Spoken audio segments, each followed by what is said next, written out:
Hi guys, welcome back to another video of Even Evil Vlogs. இப்போ நம்ம எங்க போறோம்னா எண்ணூர் போறோம். எண்ணூர்ல மகேந்திரன் டீ ஸ்டால் கடை வந்து ஃபேமஸா போயிட்டு இருக்கு. யூடியூபர்ஸ் நிறைய பேர் வந்து அந்த கடையில சாப்பிட்டு ரிவ்யூஸ்லாம் குடுத்துருக்காங்க. எங்க வீட்டு பக்கத்துல தான் அந்த கடை இருக்கு. ஒரு 6 கிலோமீட்டர்ஸ்ல தான் இருக்கு. இப்போ நம்ம இயர்லி மார்னிங்கே கிளம்பி போனா தான் அங்க எல்லாமே இருக்குமா. ஏன்னா 9:00க்குள்ள அது வந்து க்ளோஸ் ஆயிடும். ஸோ நம்ம சீக்கிரமா போயிட்டு சாப்பிட்டு எப்படி இருக்குன்னு சொல்லலாமா? வாங்க போலாம்.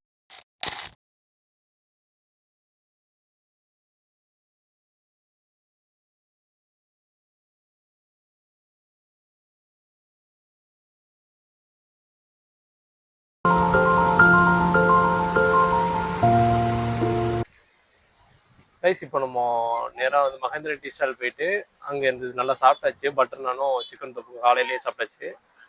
டேஸ்ட் சூப்பராக தான் இருந்துச்சு. எல்லாரும் சொல்கிற மாதிரி ஓகே, ஒரு வாட்டி சாப்பிடலாம், எல்லாருமே ட்ரை பண்ணலாம் தான்.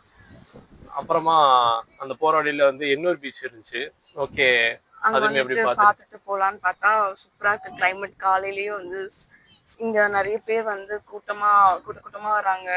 ஒரு மாதிரி ஃபேமிலியை சுத்தி சுத்தி பார்த்தாலே ஃபேமிலியா தான் இருக்கு. அப்புறம் குட்டி குட்டி பசங்க விளையாடுறது இதெல்லாம் பார்க்கவே அழகா இருக்கு. ஆமா, திருநெல்வேலியிலேருந்து வரும்போது சென்னையில் வந்து நிறைய சாப்பாடு பற்றி சொல்லுவாங்க. இந்த அத்தோ, பேஜோ, மொயிங்கா, அந்த இதெல்லாம் சொல்லுவாங்கள்ல, பர்மா ஃபுட்டு. அதெல்லாம் எப்படி சென்னைக்குள்ளே இருந்துச்சு?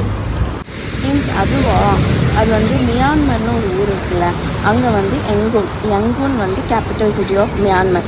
ஓகேவா, அந்த யங்கூனில் வந்து பர்மீஸ் பீப்புள் நிறைய பேர் வந்து வாழ்ந்துட்டு வந்தாங்க. அங்கே என்ன ஆச்சுன்னா, நம்ம ஊரில் இருக்க செட்டியார்லாம் இருக்காங்கல்ல, அங்கே வந்து செட்டியார் வந்து ரொம்ப பெரிய பணக்காரங்களாக இருந்தாங்களாம். அந்த டைமில் 2000 ஏக்கர் நிலம் வச்சுட்டு இருந்தாங்க. அந்த மாதிரி நிறைய ஏக்கரில் லேண்டு வச்சுட்டு இருந்தாங்க. லேண்டை வந்து சும்மாவே வச்சுட்ருக்க முடியுமா? சரி, ஏதாச்சும் விவசாயம் பண்ணலான்னு சொல்லிட்டு விவசாயம் பண்ணுறான்னு சொல்லிட்டு அங்கே இருக்க பர்மீஸ் பீப்புள் இருக்காங்களா, அவங்கக்கிட்ட போயிட்டு சொல்கிறாங்க, இந்த மாதிரி எங்ககிட்ட லேண்ட் இருக்குது, விவசாயம் பண்ணலான்னு இருக்கும், நீங்கள் வேலைக்கு வரீங்களா அப்படின்னு கேட்கும்போது பர்மீஸ் பீப்புள்லாம் உடனே அப்போஸ் பண்ணுறாங்க. இல்லை, எங்களால் வேலை பார்க்க முடியாது அப்படின்னு சொல்லிட்டு அப்போஸ் பண்ணுறாங்க. ஏன்னா இது வந்து செட்டியாரோட லேண்டில் நமக்கு அங்கே பர்மீஸ் பீப்புள் இருக்காங்க. அவங்களுடைய லேண்டில் வந்து ஆல்ரெடி வேலை பார்த்துட்டு இருந்திருக்காங்க. அதனால் வந்து அப்போஸ் பண்ணுறாங்க, இந்த மாதிரி நாங்கள் வர முடியாது வேலை பார்க்க அப்படின்னு. இங்கே தமிழ்நாட்டில் பேரலாக என்ன நடக்குதுன்னா, அந்த டைமு ராமநாதபுரத்தில் ரொம்ப பஞ்சம், விவசாயமே பண்ண முடியாத ஒரு சுச்சுவேஷன் ஆகிடுச்சு.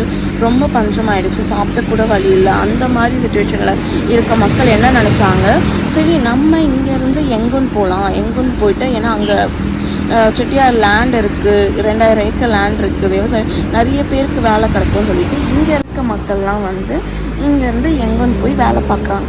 அப்படி வேலை பார்த்து அங்கே போயிட்டு நல்லாவே லேண்டு, வீடு அந்த மாதிரி நிறைய வாங்கி செட்டில் ஆகிட்டாங்க. நல்லாவே செட்டில் ஆகிட்டாங்க. செட்டில் ஆன அப்புறம் வந்து 1967 இங்கே தான் தலைவர் வராரு, நிவின். அவர் வந்து யாருன்னா மிலிட்ரி கவர்னர்.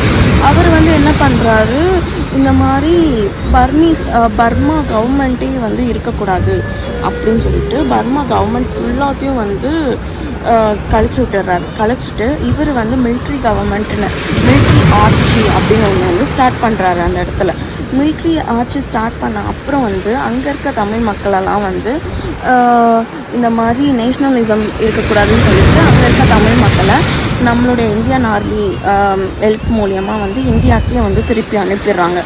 இந்தியா அப்படி யங்கூனில் வந்து திரும்பியும் இங்கே வந்து என்ன பண்ணுவாங்க, அவங்க அங்கே கற்றுட்டு வந்த பர்மீஸ் ஃபுட்டு, அங்கே ஃபேமஸாக இருந்த ஃபுட்ஸ்லாம் வந்து இங்கே சேல் பண்ண ஆரம்பிச்சிட்டாங்க. அப்படி கொஞ்சம் கொஞ்சமாக சேலாகி வந்து இப்போது பர்மா ஃபுட்னாலே எல்லாத்துக்குமே ஃபேமஸாகவும் ஆயிடுச்சு, ரொம்ப பிடிச்ச ஃபுட்டாகவும் மாறிடுச்சு. சரி, டைம் ஆயிடுச்சு, சூரியன் பல்ல கட்டி அடிக்குது, நம்ம இடத்துக்கு கிளம்பிடுவோம். ஆமாயம்மா.